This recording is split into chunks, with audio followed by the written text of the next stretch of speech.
Всем привет! Вас приветствует Серж Мартин Гараж, а мы продолжаем. Мы продолжаем ряд видео по вопросам подписчиков. И очень часто мне задают вопрос и в комментариях, и вот так по телефону там люди спрашивают, то есть почему происходит стук на переднеприводных вазах, когда трогаешься. То есть вот трогаешься и удар, стук. И в этих видео я расскажу, какие причины этого и как их решить для того, чтобы этого стука не было. Потому что этот стук может в один прекрасный момент так вылезти, что вы попадете на очень большие деньги и на очень сложный ремонт. А для начала я хочу напомнить, что я отвечаю на все ваши комментарии, именно в видео ответьте именно прямо сейчас. Напишите вопрос или тему, которая вас интересует, и я сниму на нее детальный, развернутый видеоответ, как вот, допустим, в данном случае. Также хочу сказать спасибо всем тем, кто ставит лайки, особенно тем, кто ставит лайк авансом. Ваши лайки очень важны для развития канала, и чем больше будет лайков, тем будет больше интересных познавательных видео для вас. Поэтому не ленитесь. Прямо сейчас ставьте лайк. И также отдельный респект и уважуха всем тем, кто организовал там в комментариях соревнования, потому кто первее поставит лайк. Присоединяйтесь к этим соревнованиям, ставите лайк и в комментариях сразу же пишите, какой вы по счету поставили лайк. Там 1, 5, 10, 100, 200. И я придумаю способ, как поощрить победителя этих соревнований. Отдельный вам респект и уважуха, красавчики. Итак, мы начинаем. Почему происходит стук на переднеприводных вазах при трогании?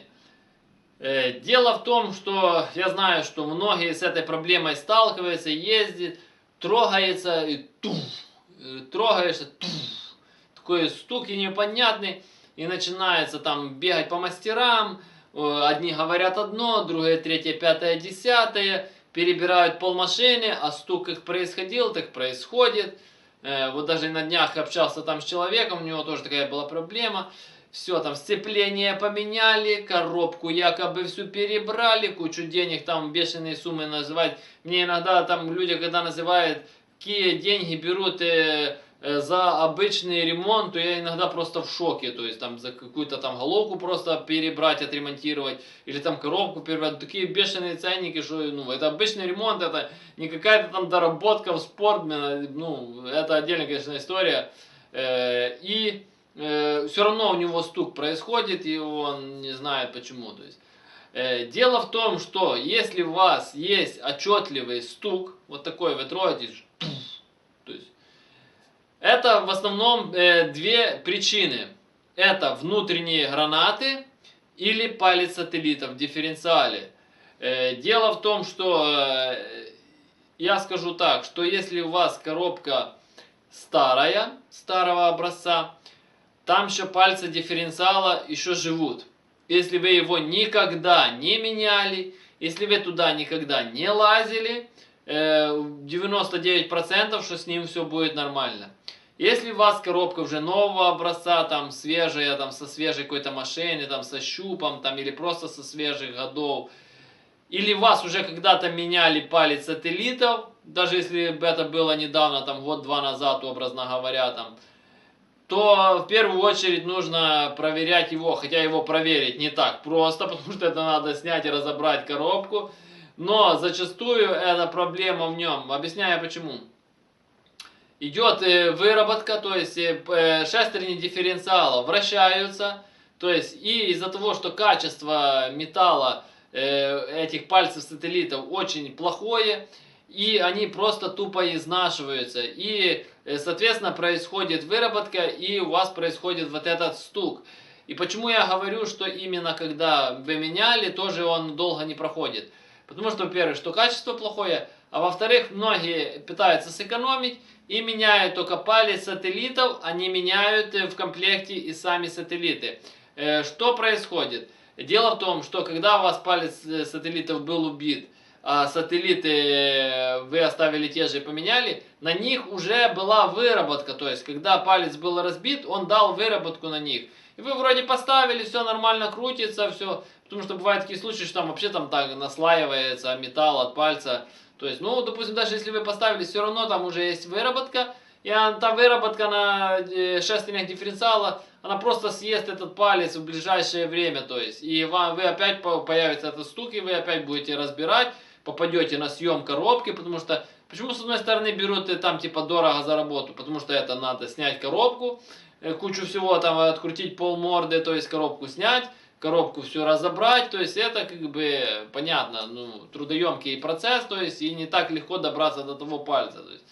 Поэтому я же говорю, и это нужно, если и меняете, то в сборе комплектом, то есть оно с одной стороны не так дешево, но сэкономите потом 150 раз туда лазить, менять этот палец.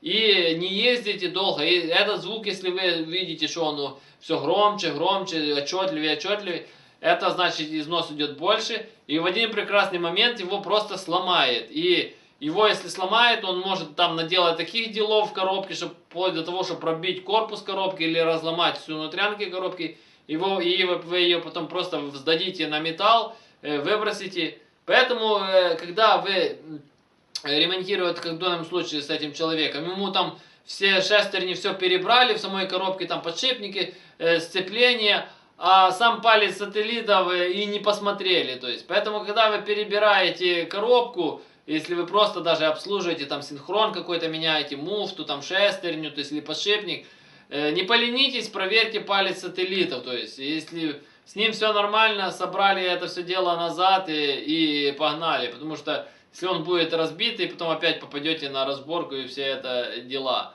Дальше. В принципе, можно до того, как вы уже снимете коробку, начнете разбирать, и вы снимаете привода, то есть гранаты, можете их проверить, то есть если не хотите там залазить в коробку, там спешить, да, можете для начала, то есть проверить гранаты, это самый простой способ. Сняли гранату, то есть на машине вы ее тяжело будет определить, не поленитесь, снимите привод, то есть покрутите гранатой, то есть если вот этот самый стук, то есть при вот так движении, то есть гранаты двигаете, то есть если она разбитая, сильно, не сильно, то есть если вы увидели, что там есть люфт, достаточно как на ваше усмотрение, что она разбита, меняете ее на новую, ставите и едете, и если этот стук повторяется, ну, как бы не исчез полностью, да, то опять же это проблема пальца сателлитов.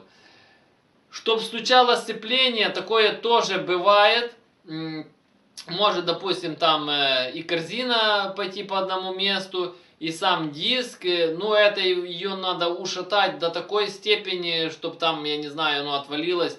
Это даже у меня за все время один раз только было, из-за того, что я жесткие старты, корзину у меня просто оторвало саму прижимную часть от лепестков, ее просто оторвало, то есть, и то там оно ездило до последнего, я просто разбирал, снял, и оно там, в принципе, как бы особо ничего там не стучало как таковое.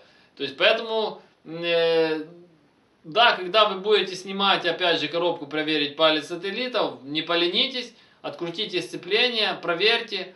Также еще такой может быть момент откручивания маховика. То есть маховик обязательно нужно, чтобы плоскости маховика и на коленвалу были отчетливые, то есть ровные, прошлифованные, хорошо прижимать хорошими болтами. Обязательно на резьбовой герметик садите болты, то есть потому что от вибрации они очень часто выкручивают, потому что на него происходит нагрузка. И если у вас уже маховик один раз откручивался, то есть я сталкивался с этой проблемой на боевом двигателе, ну просто я задалбивался, у меня просто маховики не пару заездов, ну там 10-20 заездов у меня откручивался маховик, то есть я там и уже и на герметике садил, там и плоскости шлифовал, то есть, ну, что я только не делал, то есть, по-нормальному пришлось поставить новый коленвал с нормальной плоскостью, новый маховик с нормальной плоскостью, новые болты, и посадить это все на герметике и хорошо выжать. И на протяжении многих лет я уже гоняю, и ничего не откручивается, при том, что постоянно долблю в заездах. Потому что если один раз он открутился, тоже идет выработка между маховиком и коленвалом, там наслоение. Так же самое посадочное отверстие в маховике тоже разбивается. И тоже происходит такой же самый типичный стук. В принципе, его можно проверить очень просто. Открываете пробочку вот эту в коробке, да, и просто двигаете туда отверткой туда-назад. Или вот так можете по маховику. Если он будет откручен, он просто будет двигаться. Ну, лишний двигаться. И тогда разбираете, эти все дела устраняете и наваливаете дальше. Поэтому я же говорю, есть очень много нюансов, и нужно их последовательно проверять, потому что, чтобы там не перебирать пол машины, и чтобы так и не найти причину. А я напоминаю, что я занимаюсь доработками головок блока и карбюраторов. Каждый из вас может прислать свою головку блока или карбюратор на доработку. Работаю по наложке новой почты, вы присылаете, я дорабатываю, отправляю вам назад по наложке новой почты. То есть оплата за работу, когда забираете назад готовые детали. Вам, грубо говоря, останется их прикрутить и полететь. На главной странице моего канала есть отдельные плейлисты о доработке головок, отдельно о доработке карбюраторов, отдельно о том, как валят мои машины с этими доработками. Кому интересно, переходите, смотрите. Кто хочет заказать доработку, под каждым видео в описании есть мой номер телефона. Я всегда на связи, напрямую. Звоните, заказывайте. Кто хочет узнать цены на доработку, опять же, на главной странице в этих плейлистах первое видео. Про головку есть отдельное видео, сколько стоит доработка, про карбюраторы, там все рассказано и показано. Номер телефона непосредственно для заказа доработок. Все вопросы, комментарии, консультации пишем внизу под видео, все их читаю, по возможности стараюсь на все их отвечать. Кому понравилось данное видео, ставим лайк, подписываемся на канал, кто еще не подписался. Жмите на колокольчик, чтобы получать уведомления о новых видео. Делитесь данным видео со своими друзьями, репостите данное видео. Всем спасибо за внимание, всем до свидания.